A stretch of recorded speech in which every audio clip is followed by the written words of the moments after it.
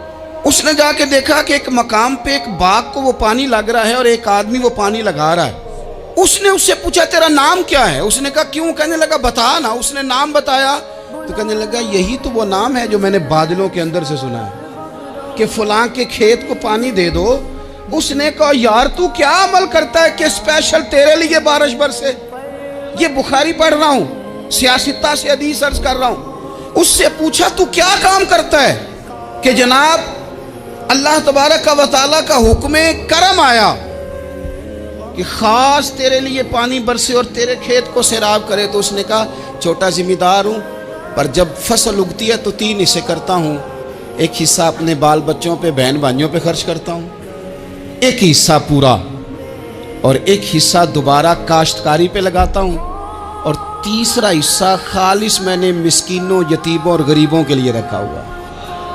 وہ جو تیسرا حصہ، اللہ کرے آپ سمجھیں، وہ رب کے بندوں پہ تیسرا حصہ خرچ کرتا ہے نا، تو کریم مالک نے فرمایا جہاں سے غریب کا حصہ جاتا ہے وہ کھیت خشک نہیں رہنا چاہیے، وہ جہاں سے مسکین روٹی کھاتے ہیں وہ خشک نہ رہے، جہاں سے یتیموں کو کچھ آتا ہے کہیں اس کی فصل رہ نہ جائے۔ میں اور آپ بھی اگر اپنے مال میں مسکینوں، یتیموں، غریبوں کے حصے رکھ لیں گے تو فصلیں خشک نہیں رہیں گی، ان کے اندر تازگی آئے گی، نور آئے گا، کرم آئے گا، خاص کر خدا کی رحمت برسے گی۔ مدد اللہ سے چاہیں، اپنی توجہات کا مرکز رب رسول کی ذات کو بنائیں، پھر آپ محسوس کریں گے کہ بڑی جلدی اللہ تعالیٰ کی مدد آنے لگی ہے۔ کبھی آپ صرف کہہ دیں نا میرا رب میرے ساتھ ہے، اس لفظ میں اتنی طاقت ہے کہ دشمن ویسے زہر ہو جاتا ہے۔ زندگی میں کسی سے بھی لڑائی ہو، اچھی طرح سوچ لیں کہ اللہ اس طرف ہے یا اس طرف ہے۔ اگر آپ زیادتی پہ ہیں تو پھر رب مظلوم کی جانب ہے۔ اگر اللہ کی مدد آپ کے ساتھ ہے تو دنیا کی کوئی طاقت آپ کو گرا نہیں سکتی، اور اگر آپ مظلوم کے مقابلے میں ظالم بن کے آپ کھڑے ہو گئے ہیں اور آپ نے رویہ وہ اختیار کیا ہے کہ جس میں مدد نہیں آئے گی، تو پھر یاد رکھ لیں کہ آپ کوئی بھی ہیں، کہاں بھی ہیں، آپ کمزور ہیں۔ طاقتور تھے ابتدائے اسلام میں، ظاہری طاقت تھی کفار مکہ کے پاس، وہ ڈنڈوں سے مارتے تھے غریبوں کو، ان کے ہاتھوں میں ڈنڈے تھے، پر خدائی طاقت ان مظلوموں کے ساتھ تھی۔ صاحب زرقانی نے لکھا ہے، حضرت زنیرہ رضی اللہ تعالیٰ عنہ ایک لونڈی ہے، غریب ہے، ماڑے دا کی کام محمد نس جانا یا رونا، غریب سادی بی بی اور لونڈی کنیزہ، ایک مشرک کی کنیزہ تھی، انہوں نے کلمہ پڑھ لیا، وہ ڈنڈوں سے مارتا، دروں سے مارتا، تکلیف دیتا۔ حضرت زنیرہ رضی اللہ تعالیٰ عنہ کو اتنا مارا، اتنا مارا۔ اب آپ ایک اور پہلو پر بھی غور کریں، مار بھی پڑ رہی ہے پر خدا ادھر ہی ہے، اللہ کی مدد ادھر ہی ہے۔ رب کہتا ہے کہ پہلے تو صبر کرنا، ان اللہ مع الصابرین، تو صبر کرے گا تو پھر رب کی معیت ملے گی، ذرا ٹھہرنا، تو تھوڑا ڈٹنا۔ ان الذین قالوا ربنا اللہ ثم استقاموا تتنزل علیہم الملائکہ، تو کہے اللہ میرا رب ہے، پھر تو پہلے ڈٹ، پہلے تو نے ڈٹنا ہے۔ ثم استقاموا، جو ڈٹ گیا، تتنزل علیہم الملائکہ، ڈٹنے والے کے لیے مدد آتی، پہلے تھوڑا ٹھہرنا پڑتا ہے، پہلے تھوڑا صبر کرنا پڑتا ہے، حوصلہ کرنا پڑتا، اس کے بعد مدد آتی۔